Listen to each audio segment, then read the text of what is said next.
Mike, when I love analogies, and there's an analogy that I used to use all the time, and people would come in and they go, "Well, I've tried this, I've tried that," and I'm listening to it, and I went, "Well, that's like a thought process 10 years old, 20 years old," and I go, are you riding the same motorcycle? Are you wearing the same protective gear you did 10, 20 years ago? Because everything's constantly changing, right? Mm-hmm.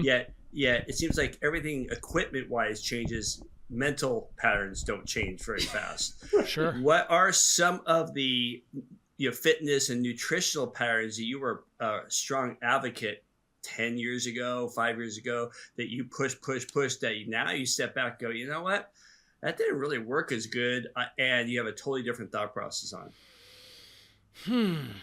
That's a really great question. I think probably where I've maybe molded the most clinically has been with my manual therapy practice and how I utilize manual techniques.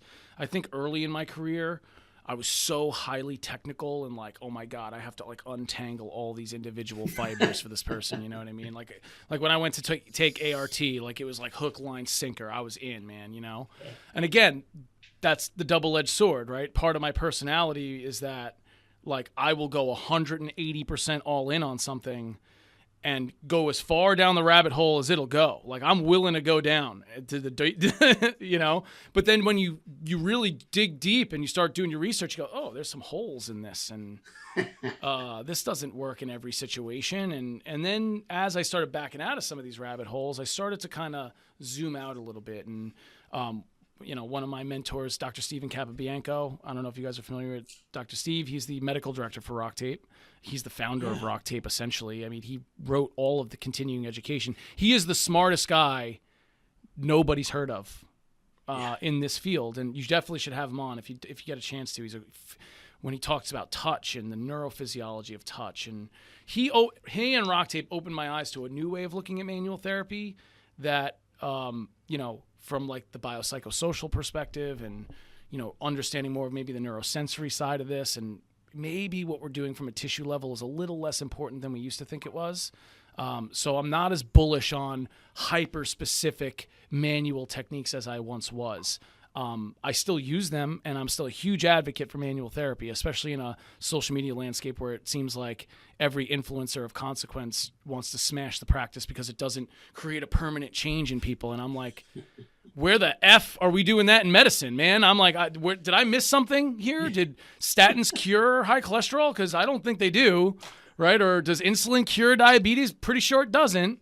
So it's like we do symptom modification in every other area of medicine, and we call that science. And then when we do it with our hands, we're called quacks. And I'm just like, I don't get that. That makes no sense. That's beautiful. Brilliant.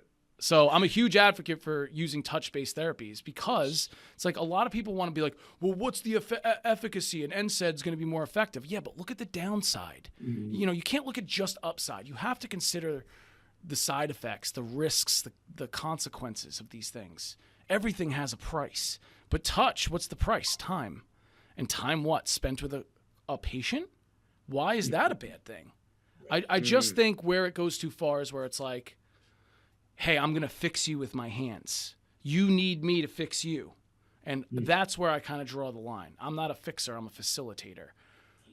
I want to help people feel better and move better. Absolutely. But I also want to give them the tools and the autonomy to not need me anymore.